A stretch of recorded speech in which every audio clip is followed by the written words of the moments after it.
So I was beginning to make plans for 714 with this prayer wave and the Olympics in 2012, and a mutual friend of Susanna and mine actually, who knew about the 714 vision, well, when I told her more about it, she said, oh my gosh, you have to speak to this girl, Susanna Prince. She's got this amazing vision called Joy to the Streets. It's a bit more weird than that, actually. So the reason I knew Elise, I'd just been setting up an Alpha course in Haiti, in Port-au-Prince, and she'd been the girl on the ground in London, sort of coordinating that. So we got together finally when I got back to England, and I didn't actually know Pat. I mean, Pat is a reverend in our church, a curate in our church, and so I knew who he was, but I didn't actually know him. And just as I got back to England, I had a dream about. It's fine. It's fine. And basically all that happened in this dream, it was like we were having a conversation, and it was, the only way I can describe it was like our minds just linked together in this conversation. And that was it. And I woke up and I was like, that was really profound, but I don't know what just happened. And then I met up with Elise, and I told her about Joy to the Streets, and she said, oh, you've got to meet my friend Pat Allerton. And I said, oh, that's weird. I've just had a dream about him. So that's how we got together, and really did find that the heart of our two visions are absolutely the same. Yeah, I think we just both, we wanted to do something to do with the Olympics, and you know, the essentials are there. You know, we want to do something publicly, we want to get the church outside its four walls, we want to do something that's so simple that everyone, young and old, can engage with it, that every part of the church, every denomination can unite around, because there's no stage, there's no speakers, there's no one theology being put forward. You know, we are just coming together to worship, and we're coming together to pray, and that's something that every Christian is called to, no matter what tradition they're from. So those was a couple of, you know, some of the values that we shared, you know, just wanting to be doing what church does, but doing it outside, being church, but being church without walls. And so we just thought, well, we've got these two visions, why don't we bring them together and just do one thing? Well, I think the other great thing actually about it is that it breaks off those stereotypes of what a Christian is.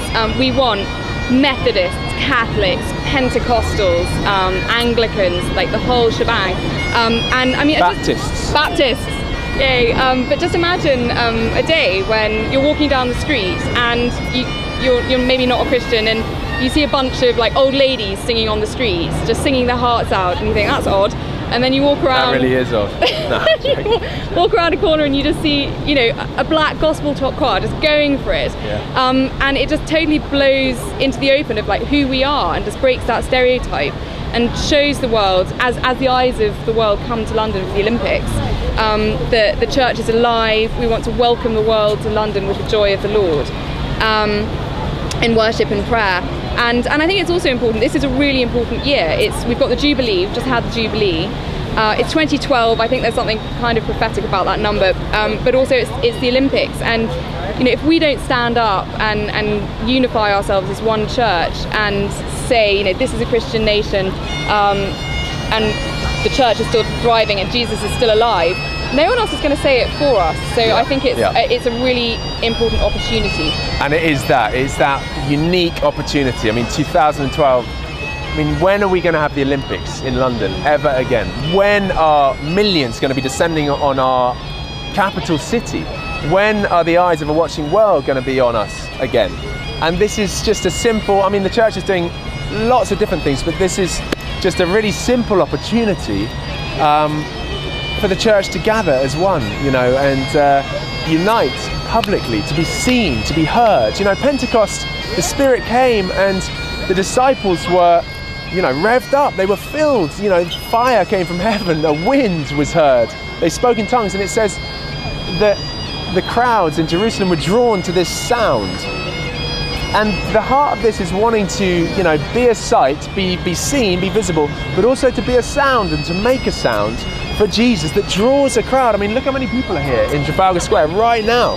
And like, as we gather, crowds will gather to see what we're doing, to see what we're about. And the heart is, once that crowd is gathered, just like at Pentecost, the gospel was proclaimed. So we want to worship, we want to pray, but people will gather, and on the fringes we want the evangelists, you know, having gospel conversations, sharing their faith, witnessing.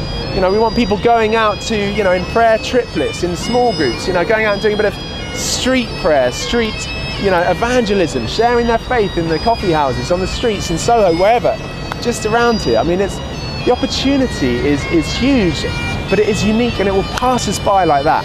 And this is our passion, is just to just lay something on that we can all get you know, involved with, that we can have a lot of fun. I mean, we're going to be singing lots of great hymns, lots of songs. We're going to be kneeling in public, stretching our arms out in public. We're going to be praying. We're going to be, you know, who knows, dancing. We're going to be singing Robbie Williams' Angels. I might be dancing. We're going to sing Angels, just for a bit of fun, just to have some fun and to show that the church is alive, the church is well, and we love this city and we want to reach this city. So it's a unique opportunity, and we just want to say, come join us, please spread the word. You know, don't lie in bed, don't watch a movie on a Saturday afternoon. Come out, take part, and we want to see something shift in the spiritual realms as well. Yeah. It's going to be amazing. We want you to be there. Well, and I think also you touched on it, this outpouring of the Spirit. You know, not just for the lost, not just for people who don't know Jesus, but in the church itself, we want the church to be refilled with life. We want to see churches full. We don't want to see empty churches anymore. And we also, I think, going back to the idea of like a cappella, of like singing without instruments, we want the church to re-find its voice. And I think singing together without instruments is just so powerful when you can actually hear each other. It really creates an incredible unity. And so we want to edify the church. I think that's another common shared ground. Yeah. We're excited. We hope you are too.